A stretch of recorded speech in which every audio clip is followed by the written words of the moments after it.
We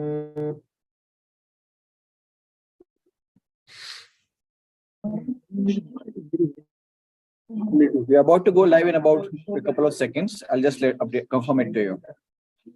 Please wait.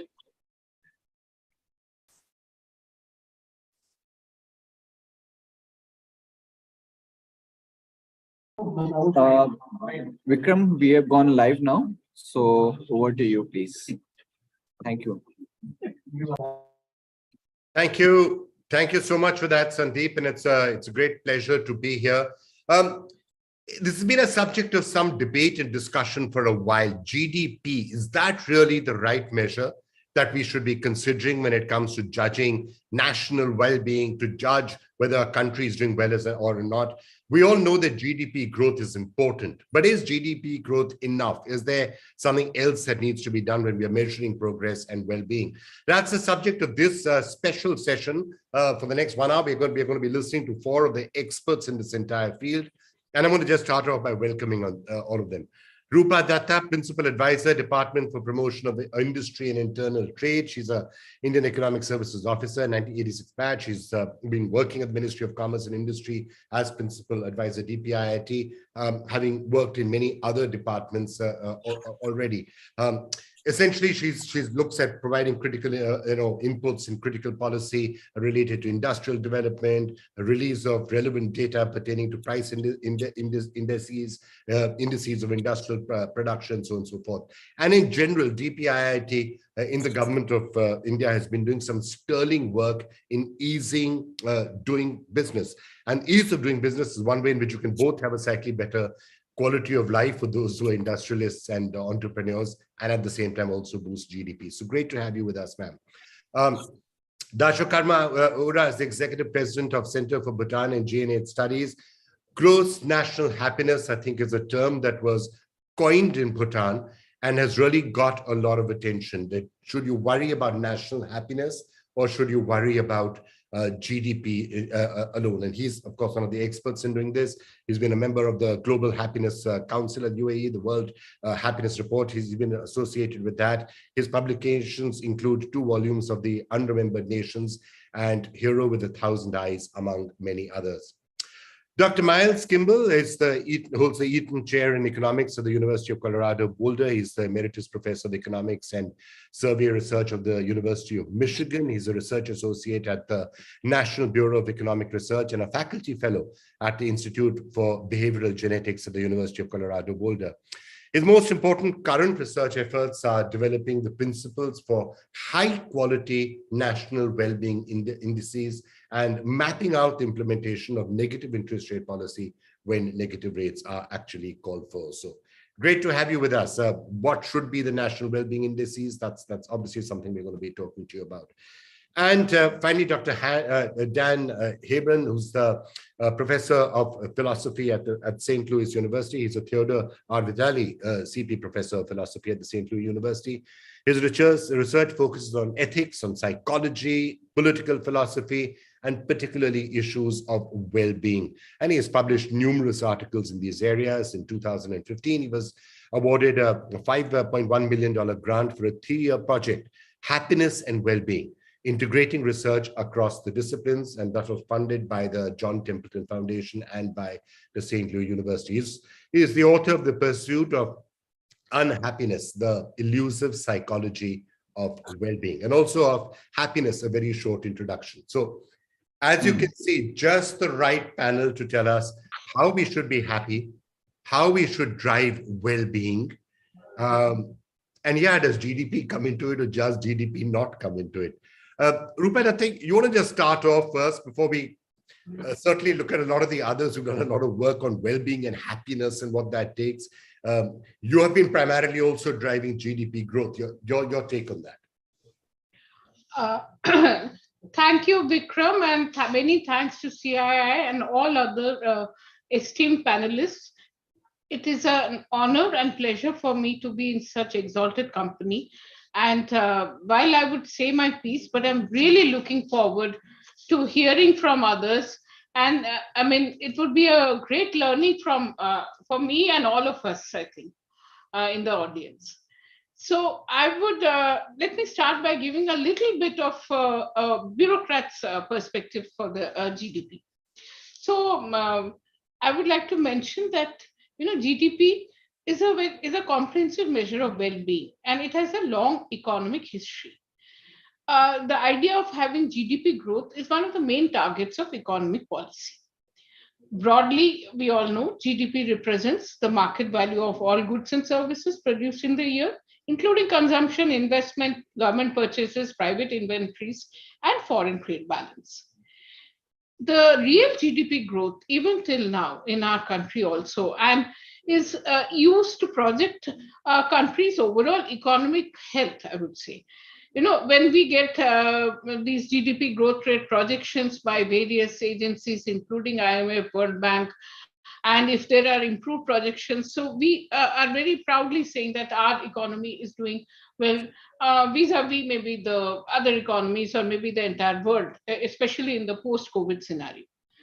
GDP shows a positive indicator of the health of economy. Improved GDP also helps in increase in employment, improvement in capital formation, investment, inventories, etc. However, as this today's topic is a measure of well-being, whether GDP is a measure of well-being or not. Yes, this definitely comes with a caveat.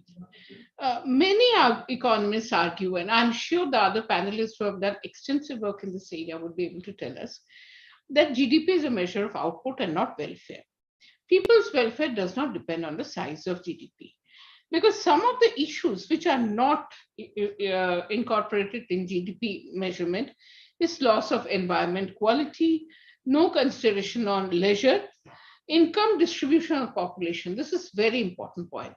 The equitable distribution of a population across various income groups, I think, would be a key element in also understanding not only their welfare, but also access to basic services, which is a key proponent of government policy. And therefore, coming from there, non-economic contribution to well-being as health, education, services of housewives, which are not included in GDP, teaching one's own child, and there are several such indicators which are not part of the present calculation of GDP. Besides, in our country, services sector contributes about 60% of GDP. While we have well-calibrated measures for calculation of GDP, but a calculation of services sector in contribution of GDP and other indicators still a long way to go in this regard, I would like to say. So therefore, maybe there are other measures which we can think of. Working in DPIIT, I would like to mention, and I'm happy that Vikram also mentioned that, we are looking at calculating a few other indices which would help us in a better reflection of the realities in the country. Yeah. From the business perspective and the industrial development point of view, we are looking at reducing compliance burden on businesses and citizens. This is a continuous exercise. And now we are leapfrogging it to the next level of governance excellence and improving ease of living. This ease of living index in this would be a very key component in understanding the well-being of people. And here we are looking at simplification of course, since it's DPIIT, so we are looking at simplification of procedures, rationalization, digitization, decriminalization of minor offenses, removal of, sorry, just 1 minute. Removal of archaic provisions, removal of rationalization of imprisonment, fines, etc. So this would be a good indicator for indicating ease of living. And I would also say that, the UNDP's index of human development in this can also, which looks at longevity, education, and health levels, can also be a good indicator of GDP. But as I mentioned in the beginning, and as I think Karma and others also agreed, we already have very robust systems for calculation of GDP. There's a whole army of people who are working on it. As of now, and we have to remember the size of a country like India, the kind of population we are covering. As of now, GDP remains, I would not say, again, repeat the word, not the best possible measure, but one of the good measures of calculation. Yes, it can be improved upon, but I think presently we are sticking with GDP and trying to see how we make it more optimal and what are the add-on factors. Right, ma'am. Dr. Kimball, let me get your opening thoughts on that. Now, the fact that GDP is important, I mean, I guess the question comes necessary, but not sufficient. You know, maybe one way of looking at it, that obviously if you don't have any GDP and your GDP has been declining year after year, month after month, might be difficult to have well-being. Or is it your thesis that? Well, let me talk about that. I want to say first what's very good about GDP. And I think the good things about GDP are things to aspire to make a national well-being index that's based on self-reported well-being, which is I think the right counterpoint to GDP.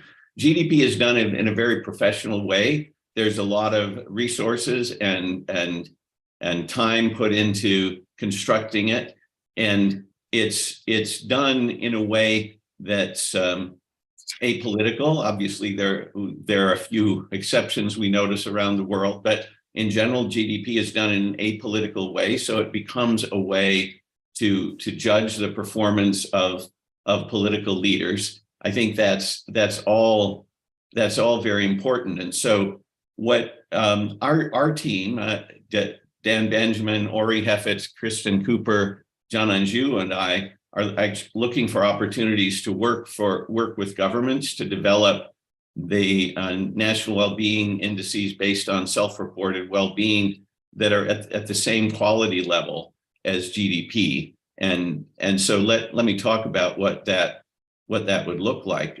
So first of all, what's self-reported well-being? There are questions about how happy are you lately? How satisfied are you with life? Where do you feel you stand on the ladder of life? But actually a lot more. How anxious have you been? How much of a sense of meaning in life do you have? And so there are many dimensions of well-being, and self-reported well-being, you ask people to rate themselves on these different dimensions. So one of the important, so there are a lot of things about getting to a high quality national well-being index. One of the first is you really do need more than one survey question. We've done research that shows that people don't, for example, use how satisfied they are with life to mean everything that they care about. They treat health, for example, as a distinct thing. They treat the well-being of their family as a distinct thing. They treat a sense of purpose as a distinct thing. So you have to ask about these things separately.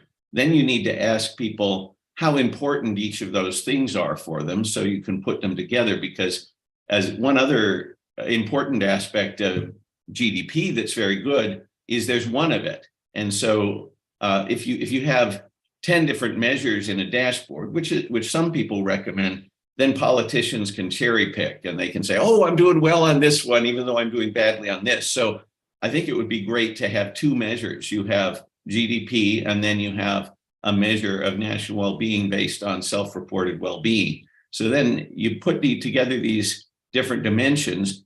There are two other incredibly important technical things that need to be mentioned. One is in self-reported well-being, people, which is the same thing as subjective well-being, people report on the scale differently. They use the words about a lot, a little differently. If we put them on a 0 to 100 scale, they use that scale differently. So it's very important to have what we call calibration questions that we actually ask people.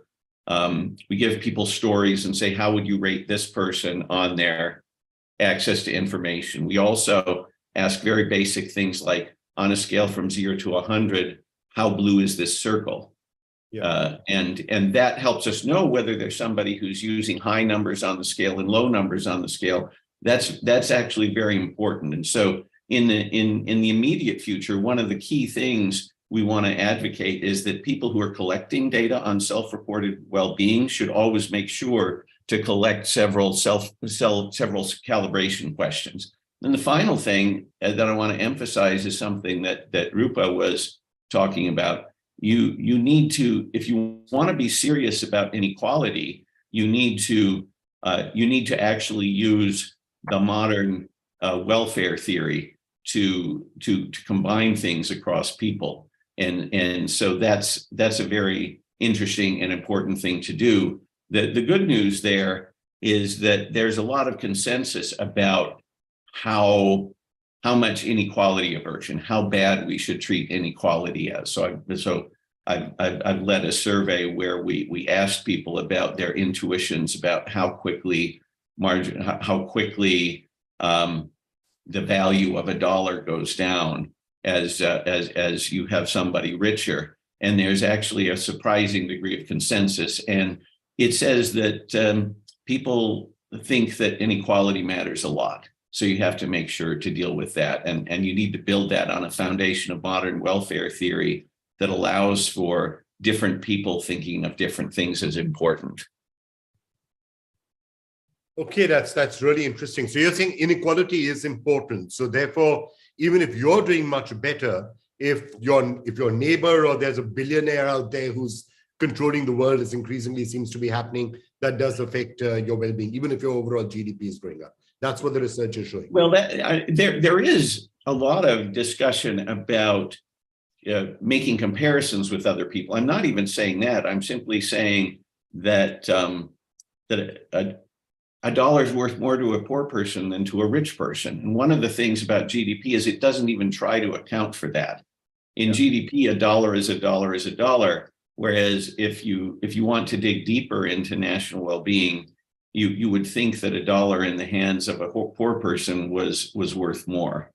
And I mean, the last thing I want to say is it's quite important for governments to set up experiments when they roll out a new policy, roll it out at different times in different places so that you can do the scientific research to see how it's doing. And I think what we'll find is there are things that are relatively inexpensive that make people's lives a lot better if we do these experiments. And in terms of the well-being data collection, if you set it up in a panel survey where you let scientists propose additional questions that would allow them to see causality, what actually works and what doesn't, you can learn a lot. So there are huge opportunities here for finding inexpensive policies that make people much better off. Okay, let me go to Dr. Hebron next. Dr. Hebron, of course, you've done all this research on happiness and well-being. You've also written a monograph, I note, on the lives we should want. So what are the lives that we should want? And are they linked in any way? Is that linked to money? Is that linked to GDP? Is that linked to material things? Or is that not where happiness and well-being comes from? The lives we should want are essentially good lives in the broadest sense. It's when you think about what matters in life, and there's many different lives we can want, and it doesn't matter what culture you live in or what part of the world. It's possible, at least absent horrific adversity, for people to have good lives, which includes thriving or well-being, but also moral decency and possibly other values. I don't yet know about measuring the other aspects of a good life, although I think that is something we do. I think it is worth thinking about the wide range of values that people have. And just like in positive psychology, there's been a tendency to think, oh, how can I make myself feel happier? Okay, well, it works best. And one of the things I like, and when I teach my classes, I bring up, say, Buddhist and Stoic practices, where the exercises that are, the happiness comes out of improving the way you live and training your mind, and so that it's happiness for a reason. But also, most people don't think, at least on the best evidence we have, that happiness is the only thing that matters. And of course, culturally, what kind of happiness people value and how they value happiness compared to other things, of course, varies a lot. Americans, we're very into feeling happy, the smiley face kind of thing. But I do think a key part. Here's a hopeful thought. I think I tend, when thinking about policy matters, to try and stay as philosophically neutral as possible, drawing on philosophical literature for insights about different positions reasonable people come to when they're thoughtful, but really trying to, and especially I think in a democratic setting, we want policy to be responsive to people's values and respectful of people's values and agency. And so as it happens, so one thought in terms of measuring well-being. Well, first of all, if you get well-being well measured, chances are you're probably going to capture in general the more or less how people are doing in terms of a good life. Because at least I'm optimistic, the different elements of a good life, even though I disagree with Aristotle that virtue is necessary for well-being or flourishing, the way humans are constructed, it's pretty hard to be a jerk and be very happy and to flourish. And so the good things tend to go together. But rather than, I guess one thing I would caution against in this vein, and by the way, Miles' group, I mean, they're doing really important work that I admire in this area, also of helping to make policy, more sensitive to people's values and the different things people care about. And that is, we don't want any, the economists have to figure out how to deal with this, but I feel like in real world policy making, I think a little bit of horse trading and just compromise and just human judgment is really essential. Chasing one number and say, we're going to maximize this number. And so I would caution against, for instance, there's been a movement to, in some quarters, to make life satisfaction measures, sort of in the old Benthamite utilitarian tradition. Let's just base policy on maximizing those. That simplifies the job somewhat, but just for example, we saw after the first year of COVID, in the World Happiness Report, it's the life satisfaction measures flatline across the world. Basically, COVID made no real difference in reported life satisfaction, and that's supposed to be the overall measure of how people are doing.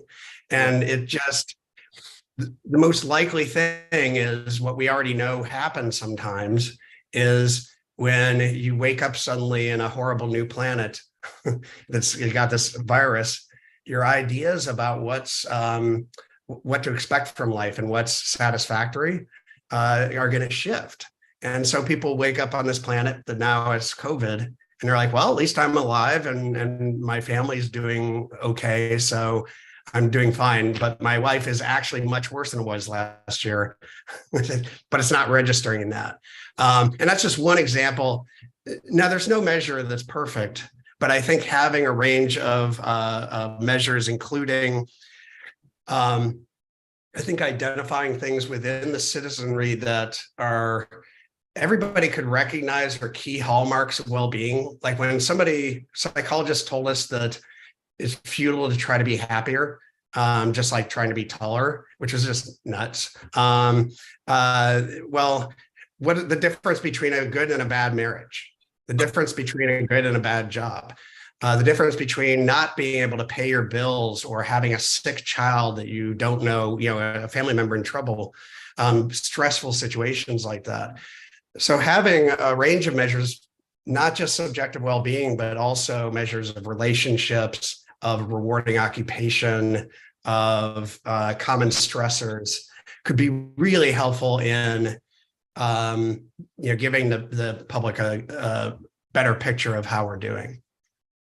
All right, Dr. Hebron, thank you so much for that. Well, I know the pursuit of happiness is there in the Declaration of Independence, and therefore it's canon there in the United States. But one country which has actually made the pursuit of happiness, officially declared instrument of state of policy is, of course, Bhutan, where gross national happiness is what is being chased and not GDP. So Dasho Karmaura, it's great to have you with us. If you could just take us through what it is that Bhutan actually feels about this, and is this something that still has widespread popularity in Bhutan? How do you treat happiness as the goal that a nation should chase and not GDP?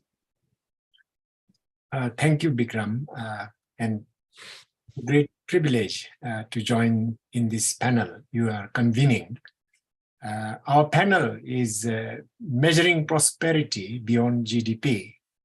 So as we go on in the course of discussion, we shall be discussing, I'm sure, what is prosperity, how shall we measure it, and what is deficient about GDP. So I'd like to answer your question, but may I differ it a little bit, because I like to join the stream of thought that Dr. Rupa, Miles, and Dan put across before I come to GNH, really. So my first point is really about how shall we temper GDP and what is wrong or deficient about it. I think it's important for us to recognize that leadership, policies, governments overall are concentrating their effort on, if I may simplify, three major things, really. One is building peace, that is external peace. One is building internal peace, that's happiness. And last one is building environment, which is under tremendous threat. And I think that leadership really will focus increasingly on these three things. And what are nations and leaders led by today? Among other things, I think the legitimating concept, legitimating device or matrix for the performance of government and for the performance of leaders and nation is really GDP at the moment. And although we like to change rapidly towards these three goals I mentioned, GDP has been such an important categorical system, so entrenched that it doesn't allow us to change so easily, really. Dr. Rupa mentioned that huge global manpower is devoted to its monitoring, the collection of its data, and then evaluating, this kind of data in order to reward and praise those who do well on this matrix, really. Worse, it is heavily institutionalized from top to bottom, and most people view, the world through these institutions and this standardization. And it is steering the world's direction of progress at the moment. How is the world ranked? The world is ranked according to G7, G20, and so on and so forth, and that's based on GDP. So now we need to go beyond it, really, and go beyond it. And Bhutan was one of the earliest countries which went a little bit beyond GDP, although it is tremendously influential, even in Bhutan at this moment, I must admit, tremendously influential. And we went beyond it, thanks to the leadership of the fourth king of Bhutan, much earlier than OECD, which built Better Life Index. So I would like to discuss this little bit later on, I think. But I like to resonate really Rupa's point that the first one was HDI, and she also mentioned that it is not a good mirror of welfare. GDP is not a good mirror. It's in fact a curved mirror, and since it is curved, you look better than what you are actually. So you look slimmer than what you are. You look more healthy than what you are. So we need to repair, really change this mirror. And, both Dan and Miles mentioned about apoliticality or the objectivity and neutrality of whatever is held as the main compass for any society, And he mentioned about self-reported well-being or subjective well-being. Dan also mentioned, because he's been working very long, and of course, broadening that it be not only the thing that evaluates societies. Of course, there are many issues there. I mean, the issue of not depending only on one instrument, and that too very simple in the sense that we need yet to clarify really pleasure versus happiness versus equanimity. We need to distinguish really between lifetime judgment versus momentary experiences. We need really to discuss about whether, early part of life, happier life is better than the latter part of happier life, the question of sequencing of happiness. So there are many interesting issues around there. But the main point Dan brought out also that it's possibly wiser and more prudent to have a panoply of indicators to check, because in a society there are many goals. Subjective well-being is not the only goal, so we need multiplicity of mirrors, let us say, rear view mirror, side view mirror, front view mirror, and so on and so forth. And what Bhutan's method has also been to complement GDP with many other dashboards, which are statistically independent. That's why you can't aggregate them together like GDP. But a bit later, I also, if Bikram gives me a chance, really like to elaborate a little bit on what is fundamentally wrong with GDP. Unless we clarify that point, the audience will not move beyond it. Thank you. Okay, we'll get you back on that, relatively fast right now. Rupa ji, if I could just come back to you. Many indices are there. Now, I think we all know and we all recognize that countries like India, I mean, India has actually done a tremendous job when it comes to GDP and GDP growth. Fastest growing major economy in the world is often been spoken about. Then you hear the tag, which is often used by India at Davos, the fastest growing free economy in the world, or free country in the world, which is relevant. There are other indices where India does not score that well, right? Whether it is the happiness index itself is almost, many people often scratch their head because India has a very low ranking on that, which is almost mystifying as to why it should be that low when it comes to the happiness index. Then there's the freedom index, in which, again, that is one of those areas which could be politically contentious. And why is it that the following measures are being used to judge freedom or not you judge freedom? So for the government, is it for governments, what do you think the approach should be? Do you think countries like India should start looking at these other things and saying, okay, let's try and understand why are we doing well on this index or this index, growing really fast, but not doing well on index A, B, or C? So I want to react to some of the things that people have said. First of all, I totally agree with Dan. There are just all these many different things we should be looking at. But I think it's also important to distill it down to a single measure, because as I was saying, if you have a dashboard, it's unclear how that's going to get used. I don't think that really holds politicians to account in the same way. So on the one hand, you need to have many aspects of self-reported well-being, including things like peace of mind and meaning in life and the Stoic virtues, and those should all be represented as different aspects of well-being. But then you need to distill them down, and you need to do things in a technically good way, in a high quality way. And I think there's the key thing is really institution building.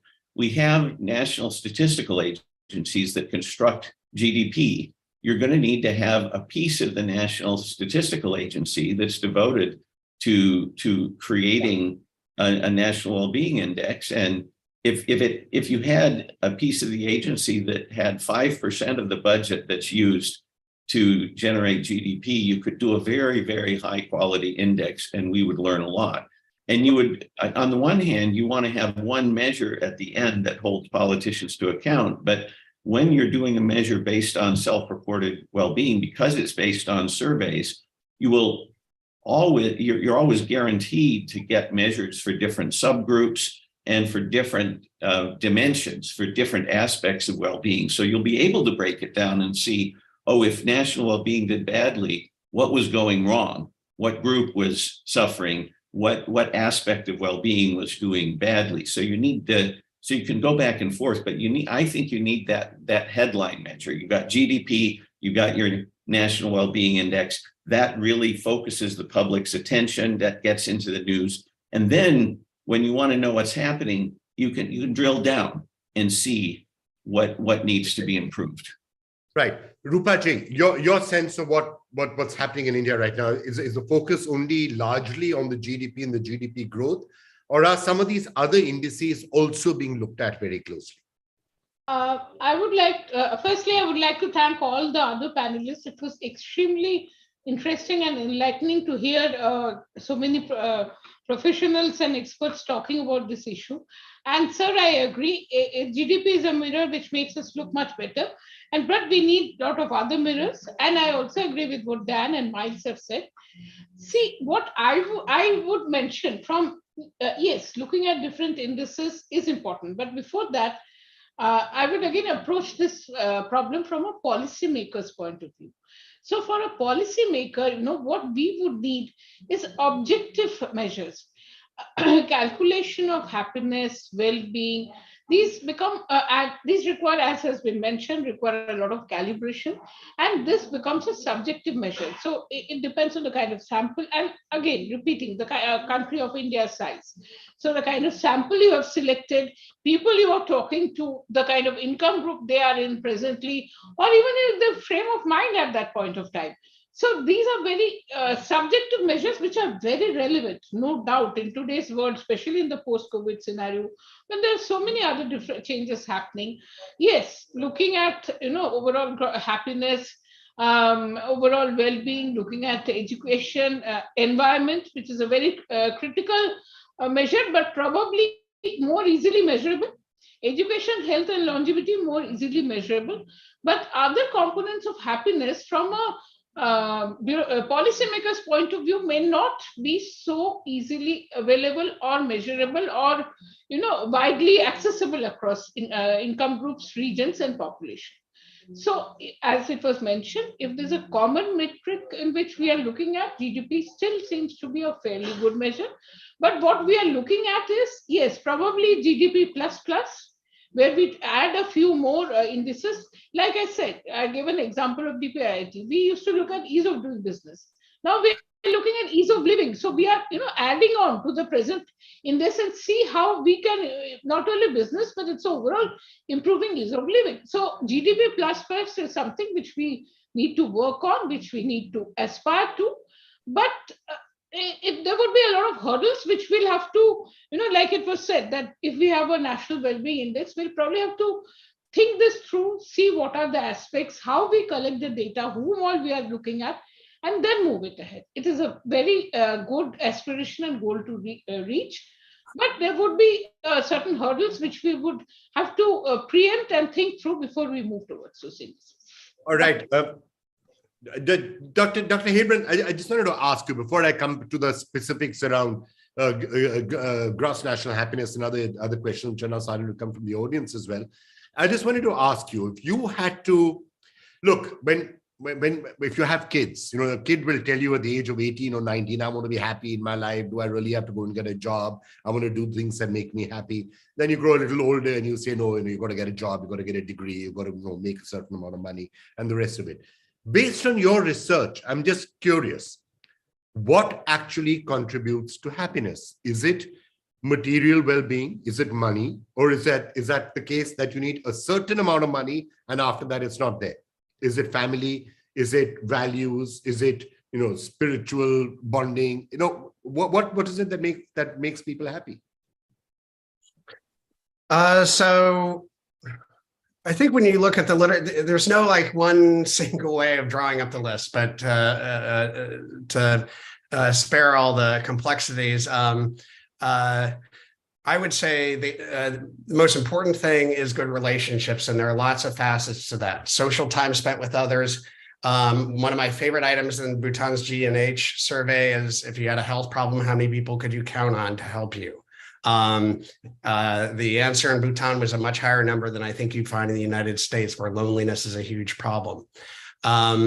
Another, beyond relationships, I think a sense of security, that's really crucial. And there's not a lot being measured of, we've done some work in developing an emotional well-being scale, testing it against like a list of 18 common, they call it hassles, but stressors, things in the environment like not having enough money to pay expenses, a child is sick, that sort of thing. Things that if you see that somebody's having these objective troubles in their lives, which are pretty easy to report on, then well, they're probably struggling. If a kid has a serious disease, it's hard to be happy. And then I would say rewarding occupation, which is not just paid work. It's spending your days in activities that are engaging, seem worthwhile to you, skilled that you're good at. And I think I would add to that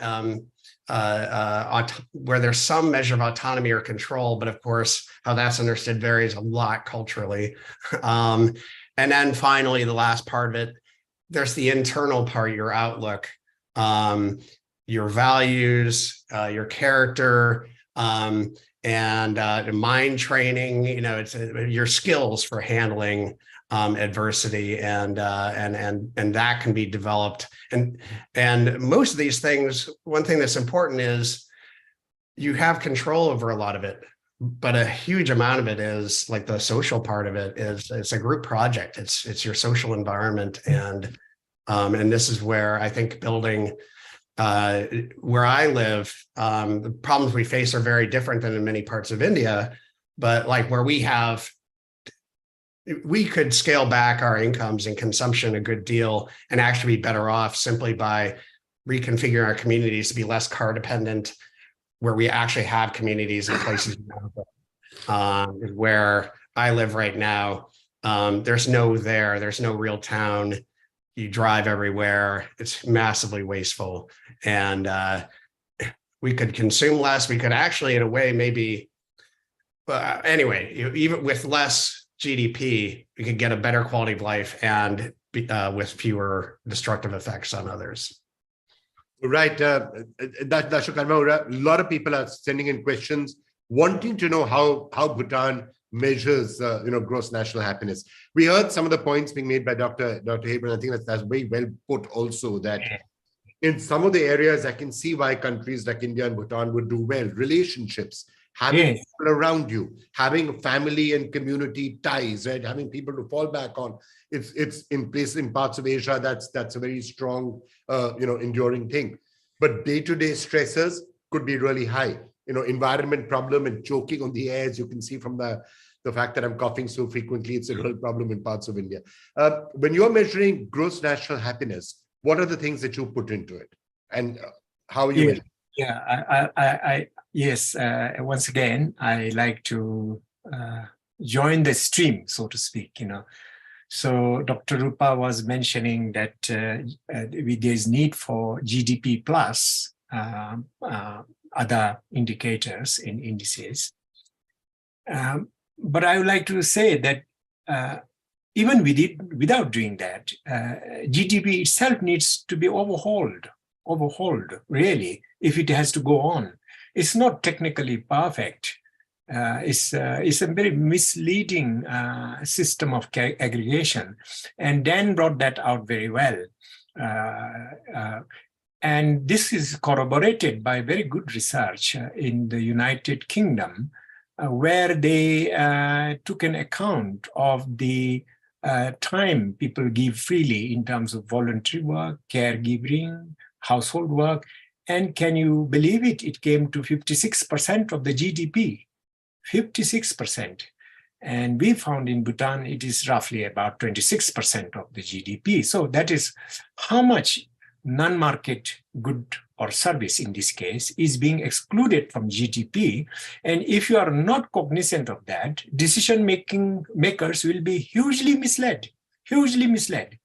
And another part of GDP, I just like to in passing mention one, is that it does not distinguish well between intermediate goods and the final good, which is important for welfare, final good. For example, we invest a great deal in road construction and infrastructure, but that is an intermediate good. That is not welfare good, really. It is an input into the final good. So there's such mistakes that need, and if we do that, it's radically will change. The method will change the outcome, what I meant to say. Now, you asked me about Bhutanese GNH, which is an expression of the idea of prosperity, measured basically in 9 domains. And so they are, these domains, what we call domains, different areas are statistically independent. So that means we don't like to aggregate them. We can devise some measures to aggregate them, but it makes no great sense to do so. So we keep them separate, sort of 33 different indicators, 33 different indicators. And these 9 domains and their subcomponents that contribute to relationship and things that give rise to happiness amongst the individuals.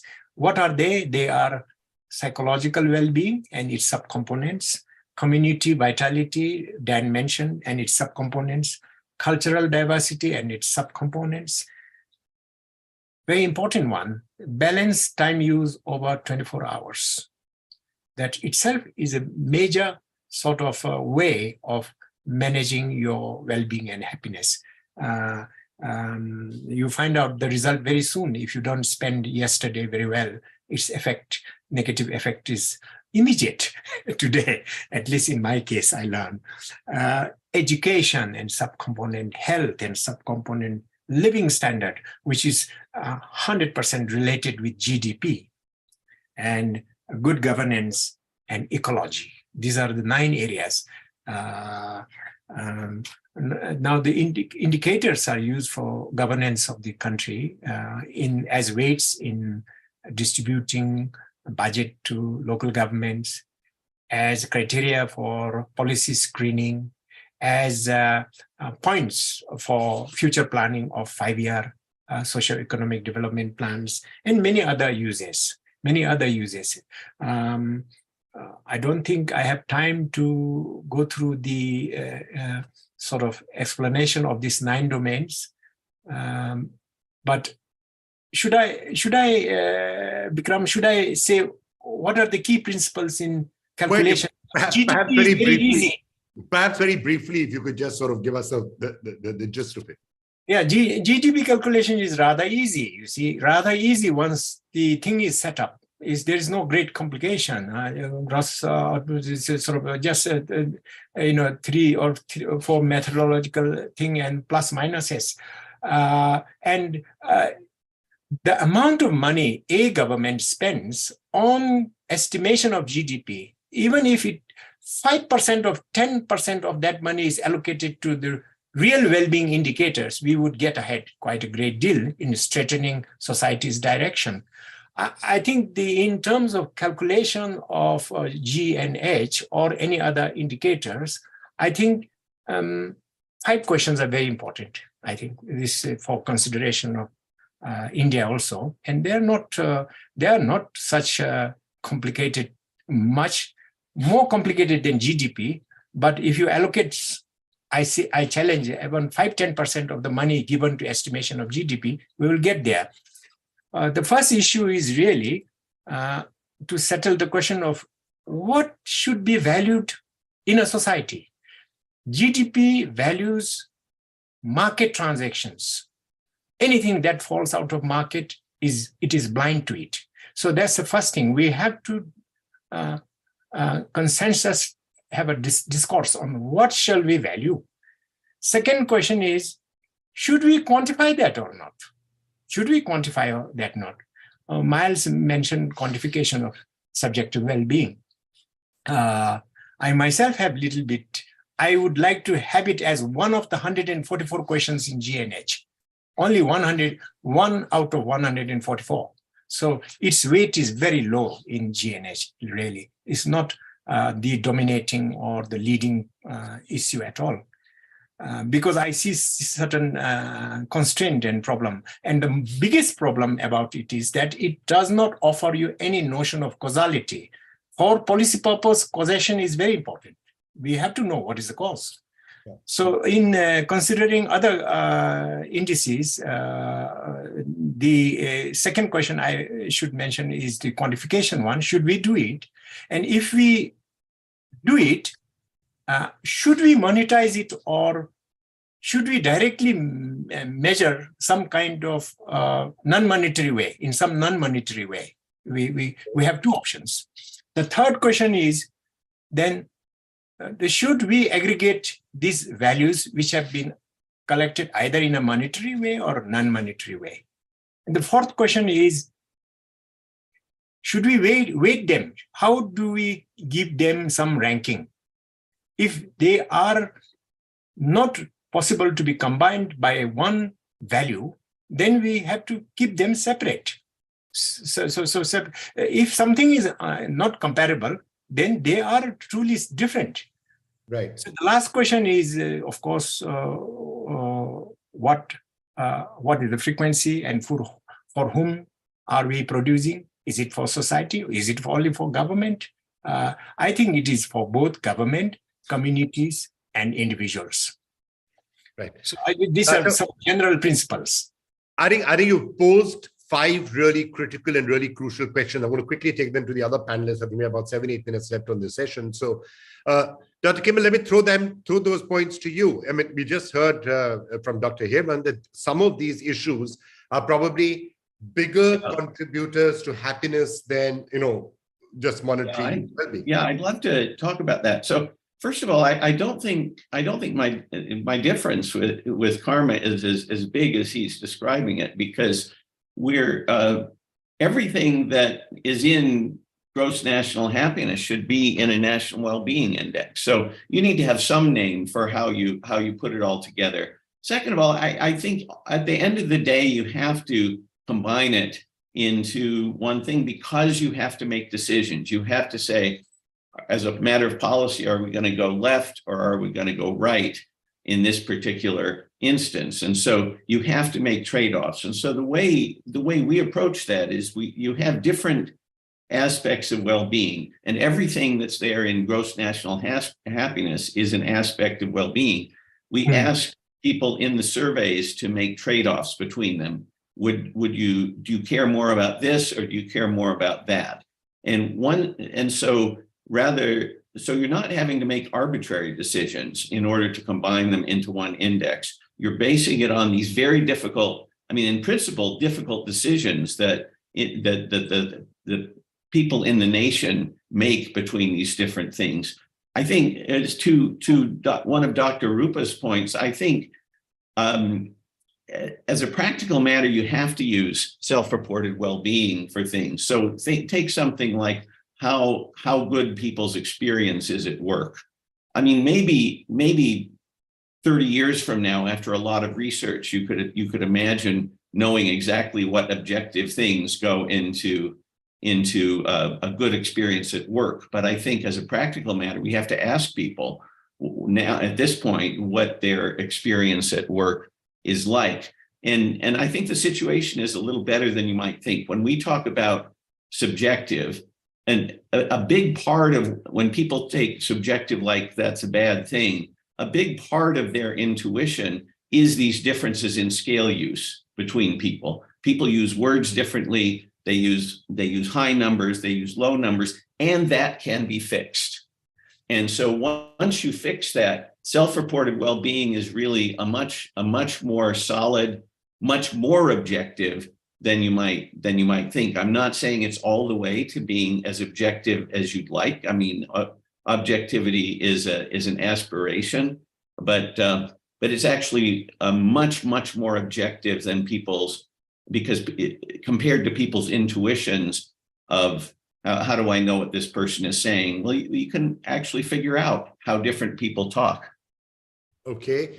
Dr. Dutta, let me get you in on this entire discussion, the points that were being made by Dasho Karma as well. And it's a specific question for you. Do you think providing insurance for all and preventing losses from calamities can be a help? I mean, I guess that reduces some of the stressors if there's insurance for everyone. I think it's one of the things the government's been working. Yes, I agree to that. And I think this question is especially relevant in the post-COVID scenario. And we have, Ayushman Bharat mission and National Health Mission and so many other missions in which the government is working to ensure access to healthcare at equitable access and equitable rates to all sections of the population, especially the economically and socially weaker sections of population. This is one of the key objectives of government, and it's I would say it's a very laudable objective. While again, very impressed with whatever the panelists have said. One thing I'll say is that besides GDP, we also look at GVA, which is the gross value add, where we're looking at final products, intermediate products. So that is a notch higher than GDP. So both these indicators are released by our concerned departments. But whatever has been said in terms of developing objective measures for self-reported well-being at work, and what should we value, how do we quantify it, how do we aggregate it, these are questions which require deeper reflections. Maybe once this is something which we need to move ahead with, very relevant. Let us see how we can, how in India, in a country of the size of India, how we can try and get some objective measures to it. Really, I would really appreciate all the points made by all other panelists. All right, I think we're starting to run out of time. Perhaps just enough time for you, Dr. Hebron, to have some final thoughts on this. Tell us how we can all be much happier. Fewer department meetings. Sorry. One thing I really am profiting from, and I'm honored to be speaking with all of you. And on the aggregation issue, I'd say I'm somewhere between Miles and Dasho Karma. I like to think that maybe with certain consensus items, you could be sort of like the weather. We look at more than one number for the weather, like the wind, the temperature, precipitation. So maybe you could have less than 100 indicators that are highly visible, but a few. But just one thing I think also that's very important in all this is decentralizing. To say there has to be some central, with national governments. But the more I see, I'm teaching a class on sustainable happiness, and we're focusing on what students can do, what people can do locally as citizens here in St. Louis, which has all the pathology, well, not all of them, but many. And it's happiness policy becomes much less controversial. Measures are a little less essential. But one of the things you also see is priorities are different. Each place is an ecosystem, and I think paying attention to realizing the citizens are experts also in this. It's their lives, and maybe engaging in co-production, as my colleagues in Cambridge have called it, of well-being improvements. And just I will leave with one relevant example. When we looked at self-reported happiness data across St. Louis, looking at, because it's a very segregated city, looking at the racial divides, we found that basically it looks like black and white Americans report, answer a stress question. How much stress did you feel yesterday? Very, very differently. Or at least the lowest, if you believe that number, then the least stressed population in St. Louis were in the poorest, highest crime, worst health outcome zip codes, African-American zip codes. And you talk to people and they just tell you, we just don't talk about stress the way people like me do. And so we're just answering the question differently. And I think, as Miles said, I think we can learn ways of calibrating and compensating for that sort, but it's really important because you can imagine if you say that some of the least advantaged people are actually doing pretty well, that would be bad for policy. But I think we can just be mindful of that and do much better than we've done. Can I say just one thing about what Dan said? Dan has really been talking about some of the low-hanging fruit I'm talking about. There's so many ways to, like, getting people more peace of mind by reducing their mind chatter. I mean, that's low-hanging fruit for improving national well-being. And so having a measure that makes this important in policy circles gets you all the kind of thing, it gets the country to focus on things like Dan is talking about. Yeah, it could be wonderful. All right, I think we are completely out of time. So thank you all so much. I think we've all got a lot to take away from this, including the prioritization, including some of the issues that we should have as national priorities. I think just the fact that we should reflect some of the issues that have been brought out here, whether we start representing them in an index on some monetary or non-monetary scale, I think it's important that we as nations should start thinking about these. I'd like to thank you all so much for joining us on this. Thank you so much. Thank you. Thank you. Hi, thanks. This is great. Good day.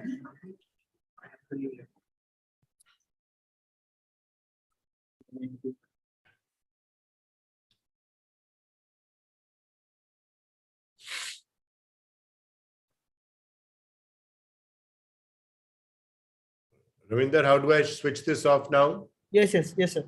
Stop live stream now. Yeah, stop live streaming, then you can exit.